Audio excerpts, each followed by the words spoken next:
All right, and we're back for episode 74 of Digital Divination. Jason, we're almost to 75. That's like the silver number or something, right? Is that like a I don't know silver what it is. jubilee Yeah, or something isn't it? like that? What wasn't the Queen?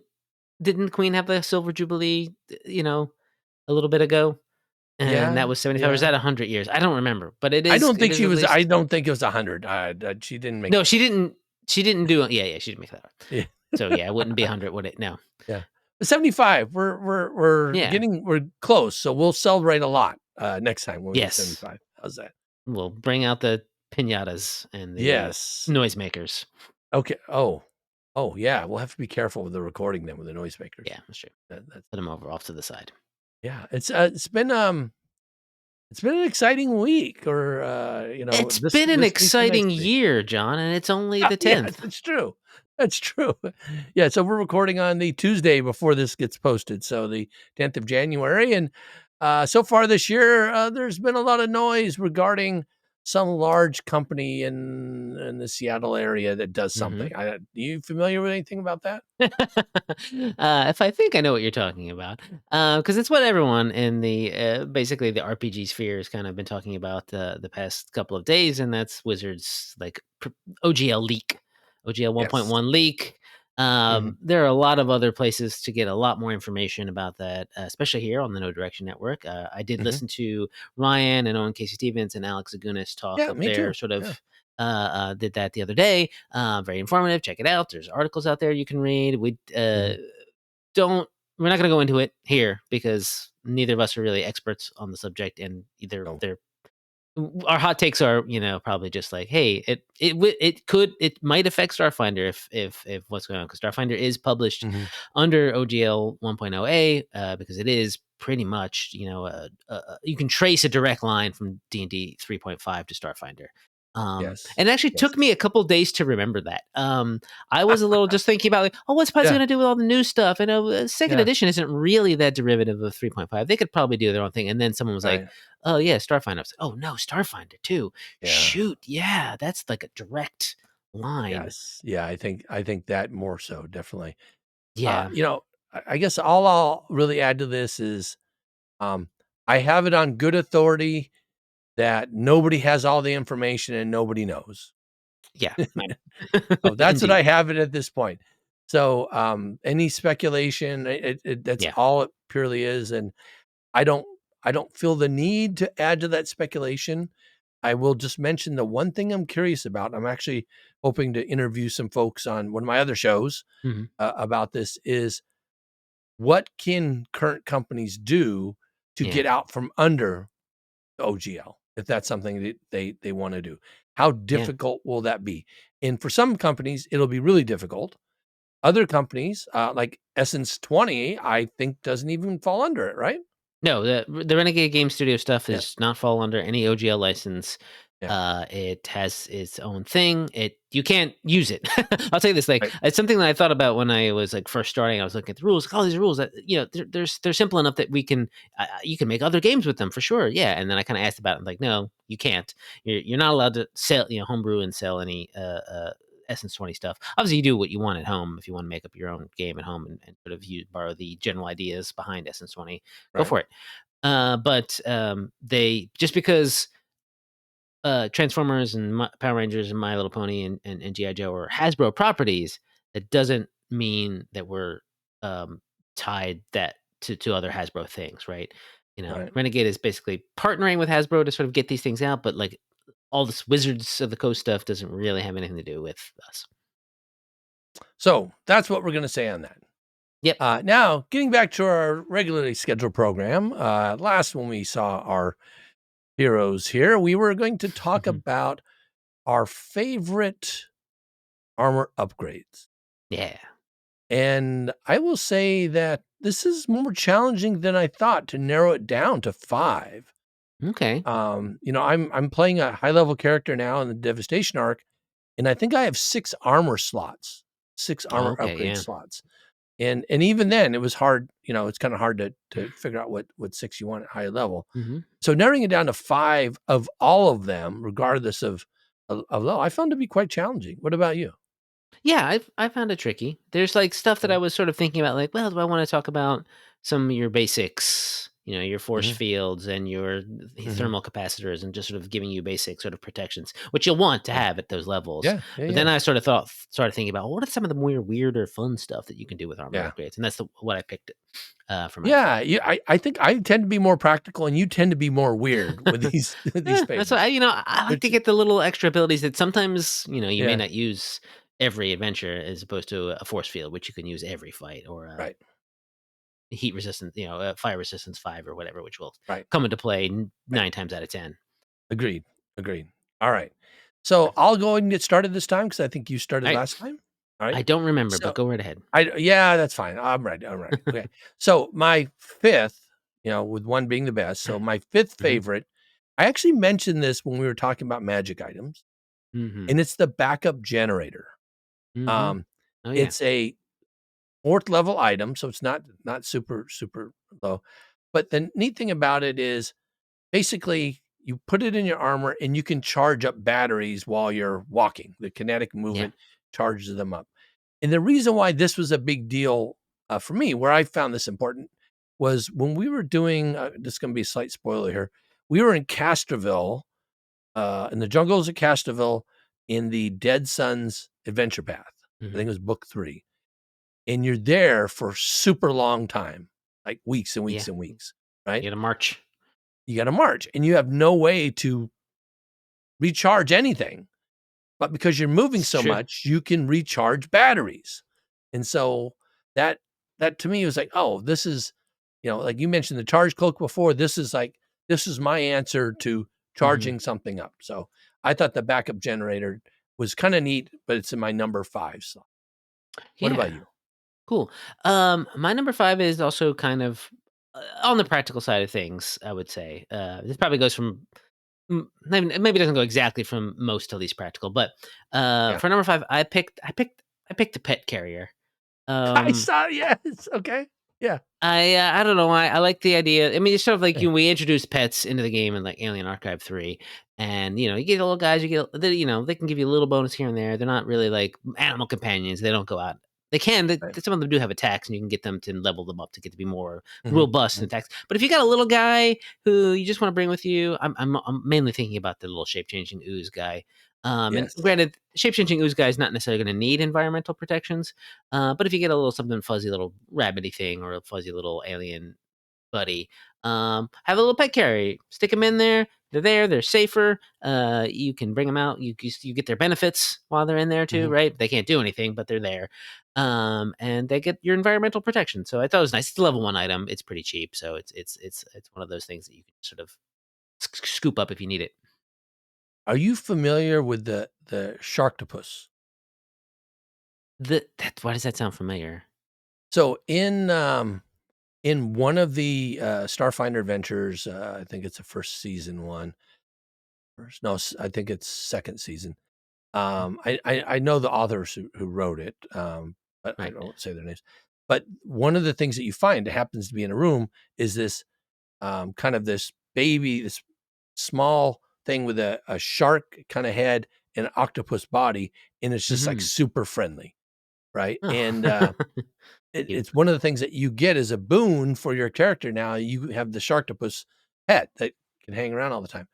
Now, the interesting thing is that now this is where the spoiler thing comes in. There's a season, um, end of the season special kinda thing where the Sharktopus doesn't really give you any bonuses or anything until one very specific instance in Oh that wow. special where the Sharktopus just goes out there and starts pushing all kinds of buttons, and it gives you some kind of bonus to some final boss thing.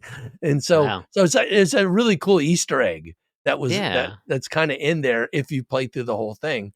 But this is where, having a pet carrier to carry your Yeah. Sharktopus around would kinda be pretty. That'd be pretty cool. I like the idea. It does sound like, doesn't that end up isn't there like actually like a larger monster that is basically head of a shark, body of an octopus, like a Lusco or something like that, or a Luska?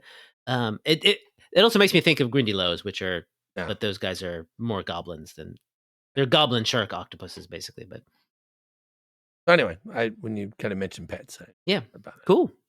All right. So, My number 2, and this is in Starfinder, one of the things after you get past a couple levels, one of the things that becomes much more important, I think, in Starfinder than Pathfinder's different modes of mobility, in particular Mhm. flying. I think flying becomes very Mhm, important. mhm. Early on, you can get jump jets, which are kind of nice. You get up, but then you have to land someplace. Yeah. And then there's a jetpack you can get. Um, but what I really like, and this is kind of my number 4 thing, is the Force Pack. It's a hybrid Oh, yeah. item that's an armor upgrade, and I like it's level 9, so it's a little bit more expensive, a little bit higher than the jetpack, but it has capacity of 100, so you can use it. It takes 2 charges per round. You can use it for 50 rounds straight, which is a Mm, long time, yeah. and it gives you double the speed of a normal jetpack. It gives you a speed of 60, which is really pretty quick, right? Even compared to running and stuff. But by the Yeah, yeah. time you're at level to use it, you're typically you have other upgraded suspension. You have other ways to go faster. Yeah. But I like the force pack because the longer usage and the fact that it goes faster. And I think I think by the time you're like 8th level in Starfinder, everybody needs a way to fly somehow. And so it's That's kind of true. Yeah, it helps.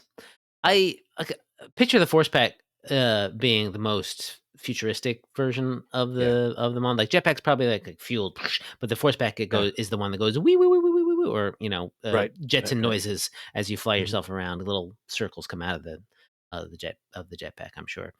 Yeah, great. Again, very practical. Well, Yeah. not practical, Yeah. but just sort of like not that it's a bad thing because what the set my number 4 is also kind of practical too, and that's the auto injector, which Oh, yeah. Yeah, basically yeah.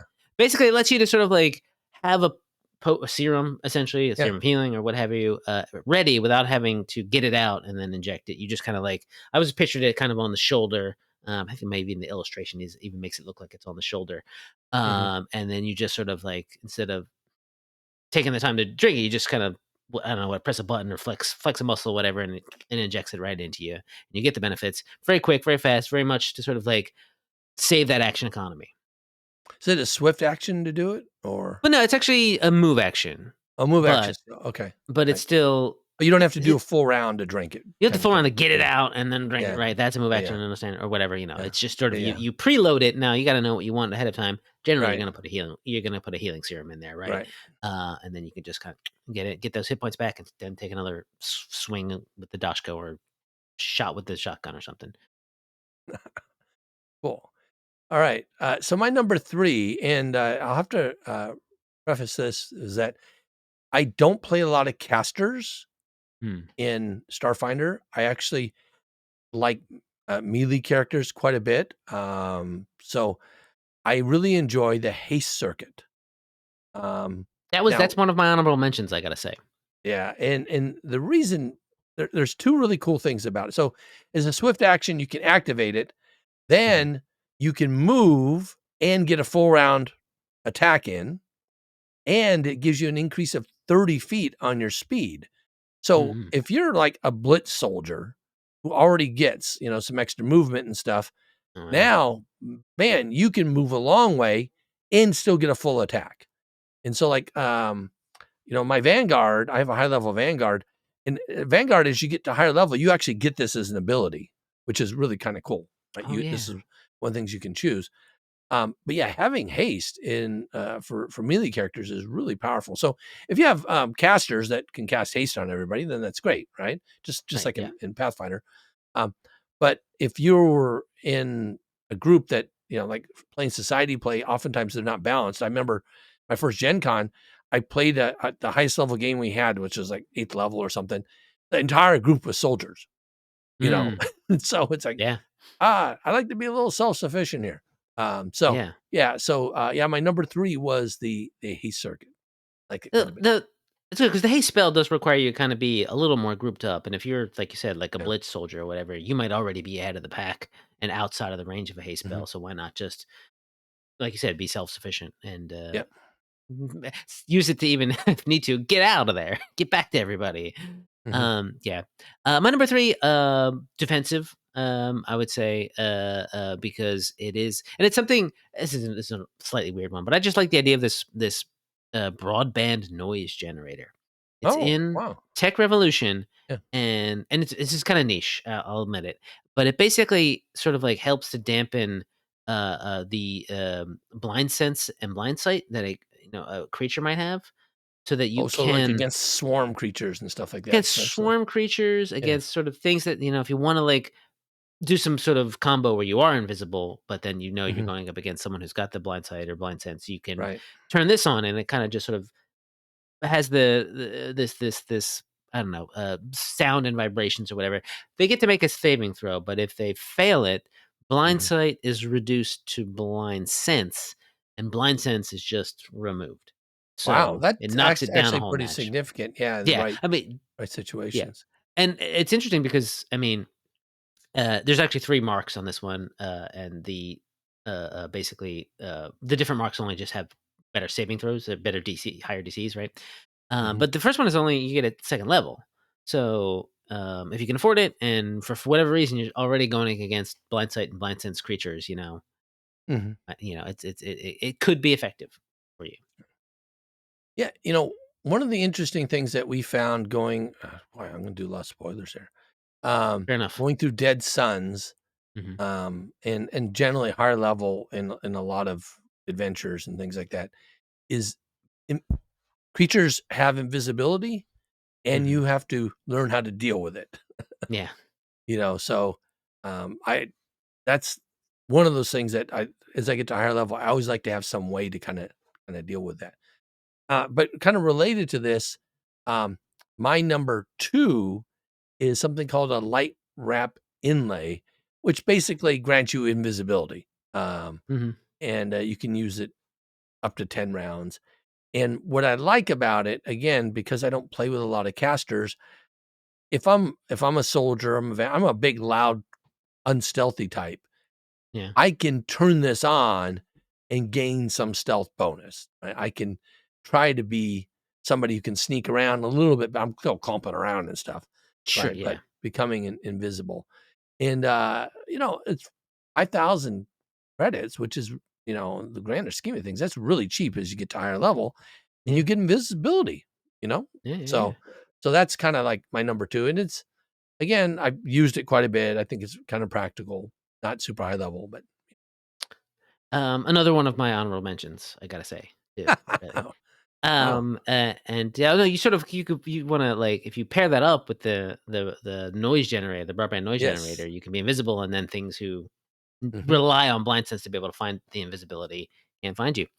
Um, my second one might also be a spoiler, possibly a spoiler for you, because it is an 18th level item from that final adventure that you are in the playing of. Now it's not it's something you may have already found, because yeah, you said you just sort of got to 19th level because this is a Yeah. level 18 item, and Okay. it has to do with all that stuff that's going on at the end of Arc of Devastation. So it's from that particular. I'm really dancing around what culture shock, but it's Yeah.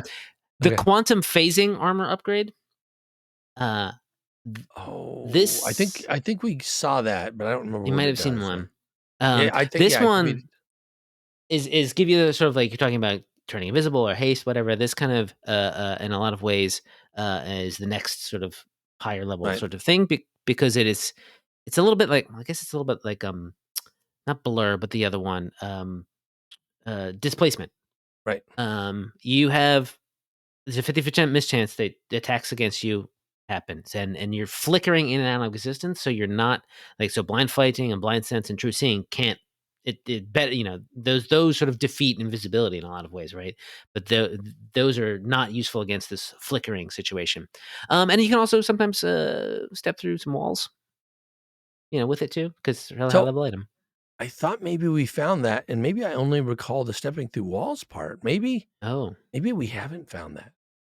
maybe. I don't know exactly where it shows up. Yeah. It might just be Well, in the that's back, okay. one of the things that sort of, like, here's a bunch of these Yeah. um hybridy items, right? Because they sort of function as a lot of this sort of, like, quantum space kind of stuff. Yeah. No, no, but if we woulda had that, I think I would have gotten it already because 'cause I'm, like, the big Sure, yeah. frontliner in there, so now I'm gonna have to go ping Ron to see if did we get this thing? I mean, maybe I didn't hear Maybe that quantum description phasing. right because it Yeah, sounds really maybe. cool. It sounds really cool. Well, my number one is a kind of a high level thing, and it's something that my Vanguard uses, and I like it a lot. Honestly haven't activated it yet, but it's the fortification plates. Oh yeah. So yeah, so basically, the fortification plates grant you a chance to basically nullify a critical hit, Hmm. right? And so, like my character right now has the Mark IV fortified plates, which are level 17. They give you Yeah, 80% chance to it's basically real high. nullify a crit. And you know the crits that I'm talking about, you're talking about a crit that will do maybe 150, Hmm. points of damage. Hmm. So it's pretty significant to Oh be yeah. able to have that. Of course, as a Vanguard, I have all kinds of other ways to kind of mitigate damage as well. Yeah, yeah, yeah. Um, but yeah, so I was really looking excited about getting to this level so I could get these sorts of things. So I was happy to get a set of these. Yeah. First, for half a second, I thought maybe we were gonna have the same number one, but yet Oh, again, we did 5-5, totally difference. Um, my number one is from Core Book, and it is also very defensive. A lot of these armor upgrades kind of are right, but this one only can be installed into power armor. And what we were doing, I think, with this one, sort of thinking about this, is we wanted to do a sort of a update version of a tower shield. okay, So we came up with a Titan shield.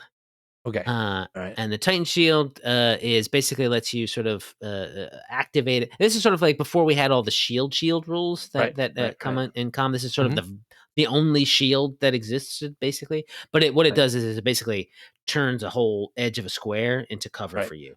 So you just kind right, of right, whoosh this thing up. It's huge, and you can move it around when you move to different sides of the square. So that's pretty. hmm I don't know. I just like the I can picture it in my head as very sci-fi thing, and then right, in this big bulky power armor, and then you throw up yeah, this giant shield, you shoot around it, and people trying to shoot at you, and you got covered. And it's pretty good. It's it was in I vaguely remember the sort of design part hmm of having this, and sort of talking about like how do we make it a little bit different from kind of like tower shield, but like also make it as sort of useful, practical, right? hmm And to sort of coming up with this sort of you pick an edge of the square you're on, and that is your right. shield. What's interesting is that I've never played a character with powered armor. Oh, okay. I've never played one, and part of it is maybe the size thing. I kind of got Yeah. worried about it. I mean, there's a whole bunch of different things, but I've seen people play really cool characters that had powered armor, and when they weren't in there, they had all kinds of other cool abilities. So Mhm. definitely something to look at. And so that's one of the reasons why I actually never looked at that, because it only Right, yeah. goes in powered armor and stuff. Yeah. Now you mentioned a couple of honorable mentions. What were your honorable mentions? Well, before something I just realized about the Oh, Titan okay. Shield, I wanna kinda go Go take ahead. a step back because you're talking about power armor and size. Yeah. I'm realizing, oh, yeah, you can be large in power armor, and you can be large anyway, without Yeah. powered armor, necessary, but, like, the way this Titan Shield is worded is that when you activate it, you choose one edge of your space. Oh, okay. So the bigger you are, the more protection Yeah. you can sort of Yeah. throw out with this Titan Shield. It's kind of amazing. I don't know, if that's balanced or not exactly, but, it's pretty cool. Um, anyway, my honorable mentions were, like you said, the light wrap inlay, which I think is sort of Right. like something you can carve off a glass serpent, right? Mhm. And the hay circuit Yeah. and is that the only 2 I think that I said just now? Yeah. So, I love all the flight stuff. I love all the jetpack stuff, obviously, but that yeah. was just sort of like it felt like too safe for me, I guess. I gotta come up with weird stuff. Yeah, and I have one that's kind of pretty basic, and the other one I think is Mhm. kind of more on the weird side. Oh, yeah. So infrared sensors, level 1 thing. There are a lot Mhm. of creatures have dark vision, but some only have low light vision. And for 200 credits, you can have Mhm. an armor upgrade, and really at first level, you can't afford a lot of better upgrades anyway. That's true, So, yeah. to be able to get dark vision, basically, I think that's pretty useful. And then my other one, and this is, again, in my higher level Vanguard, I have this. It's called an indomitability module, Mm, level 13. And basically, it says it uses a combination of stimulating combat drugs and mobility enhancing magic. This upgrade renders you nearly unstoppable. So it kind of reminds me of the Juggernaut yeah, from, definitely. um, but basically, it allows you to ignore the effects of the staggered condition, which, if you're again a melee type where you can't Mhm. move and attack, right? Yeah, That that's bad news. also, when an effect would cause you to gain the dazed, paralyzed, or stunned condition, basically take you out of the game, right? As a reaction, you can use this charge to reduce it to staggered instead. It's Okay. only useful once per day. And so both of these, the indomitability module and then the fortified plates, I've been waiting to use them. Uh, you know, oh, you're staggered. I said, no, I'm immune to staggered, or you're crit. No, but it hasn't happened yet. Eh, So it's a good problem to have. I mean, you have these yeah, protections for when the bad stuff happens, but if the bad right, stuff ever happens to you, you can be like, it's like going, it's like saying you bring your umbrella with you, you go outside, it doesn't rain. When you forget the right, umbrella, right, that's when it rains. for sure, for sure. Yeah. So for next time, Mhm. I was talking with my actual play group about ideas, and one of them that came up is, apparently in the back of all these adventure paths, this Codex of Worlds. Are you familiar with that at all? Yeah, pretty familiar. Yeah, I've seen a number of them.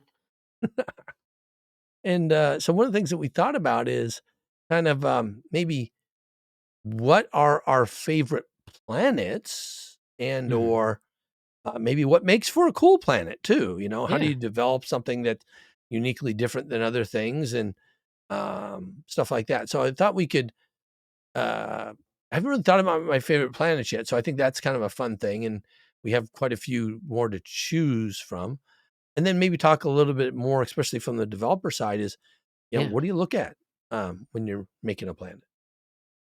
Yeah, definitely. It's gonna be the trickier one to look up because I don't know if we can go straight to Nethys, and I might have to go. I'm gonna have to go to my physical books, start looking in Yeah, the back again to remind myself what's all in the the back. planets. Yes. Yeah. Yeah, and then, and there's a lot of different places where new planets are introduced too, which maybe archives might have that better, if Okay. there's a right way to search. If you archives is nice if you can figure out the proper way to pull out the specific thing you want out of Yeah. the search engines. Very good. Yeah. Definitely. Well, that sounds like a lot of fun, and we didn't talk too much Hmm. about the that three-letter acronym that's going on now. Right. So I think that's wonderful. Maybe next time we'll have more information and we can give our minor lukewarm takes about it, and then For sure. move For on to the sure. more fun stuff. Yes, for sure. All right, I'm John. And I'm Jason, and this has been Digital Divination.